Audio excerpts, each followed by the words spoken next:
को मुनव्वर व मुजल्ला करें।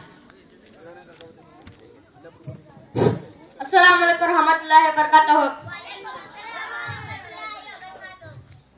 ಒಂದು ಸಲ ನಬಿ ಪೈಗಂಬರು ಒಂದು ದಾರಿಯಲ್ಲಿ ನಡೆದುಕೊಂಡು ಹೋಗುತ್ತಿದ್ದರು. ಅವಾಗ ಒಂದು ಹೆಂಗಸು ತನ್ನ ಸಾಮಾನಿನ ಗಂಟನ್ನು ಕಟ್ಟಿಕೊಂಡು ಕುಳಿತಿದ್ದಳು. ತಕ್ಷಣವೇ ಅಲ್ಲಿಂದ ನಬಿ ಪೈಗಂಬರು ಹೋಗುತ್ತಿದ್ದರು. ತನ್ನ ಸಾಮಾನಿನ ಗಂಟನ್ನು ತಲೆ ಮೇಲೆ ಇಡುವಂತೆ ಹೇಳಿದಳು. ಅದಕ್ಕೆ ನಬಿ ಪೈಗಂಬರು ಹೇಳಿದರು, ಈ ಸಾಮಾನಿನ ಗಂಟನ್ನು ತೆಗೆದುಕೊಂಡು ಎಲ್ಲಿಗೆ ಹೋಗುತ್ತಿದ್ದೀರಾ ಎಂದರು.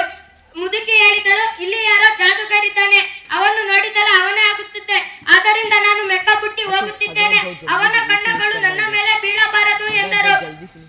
ಅಲ್ಲಿಂದ ನಬಿ ಪೈಗಂಬರು ಹೇಳಿದರು, ನಿಮ್ಮ ಭಾರವನ್ನು ಒತ್ತುವವರು ಯಾರು ಇಲ್ಲ, ನೀವು ಚಿಂತಿಸಬೇಡಿ ಎಂದರು. ಅಲ್ಲಿಂದ ಇಬ್ಬರು ಸಾಮಾನಿನ ಗಂಟನ್ನು ತಲೆ ಮೇಲೆ ಇಟ್ಟುಕೊಂಡು ಹೊರಟರು. ಮುದುಕಿ ತನ್ನ ಸ್ಥಾನಕ್ಕೆ ತಲುಪಿದಳು. ಅವಳ ಸಾಮಾನುಗಳ ಗಂಟನ್ನು ಕೊಟ್ಟರು. ಅಲ್ಲಿಂದ ಹೋಗುವಂತೆ ಅನುಮತಿ ಕೇಳಿದರು. ಮುದುಕಿ ಹೇಳಿದಳು, ಮಗನೇ, ನಿನ್ನ ಯೋಜನೆ ತುಂಬಾ ದೊಡ್ಡದು, ಆದರೆ ಜಾದುಗಾರಿನಿಂದ ತಪ್ಪಿಸಿಕೋ ಎಂದರು. ಆದ ನಬಿ ಪೈಗಂಬರು ಹೇಳಿದರು ನಗುಮುಖದಿಂದ, ಅಜ್ಜಿ, ಆ ಎಲ್ಲಾ ಜನರು ಯಾರನ್ನು ಜಾದುಗಾರ ಎನ್ನುತ್ತಾರೆ, ಅವನೇ ನನ್ನ ಹೆಸರು ಮೊಹಮ್ಮದ್ ಸಲ್ಲಲ್ಲಾಹು ಅಲೈಹಿ ವಸಲ್ಲಂ ಎಂದರು. ಮುದುಕಿ ತಕ್ಷಣವೇ ಗಾಬರಿಯಾಗಿ ಕಾಲಿಗೆ ಬಿದ್ದಳು, ಮುಸ್ಲಿಮಳಾದಳು.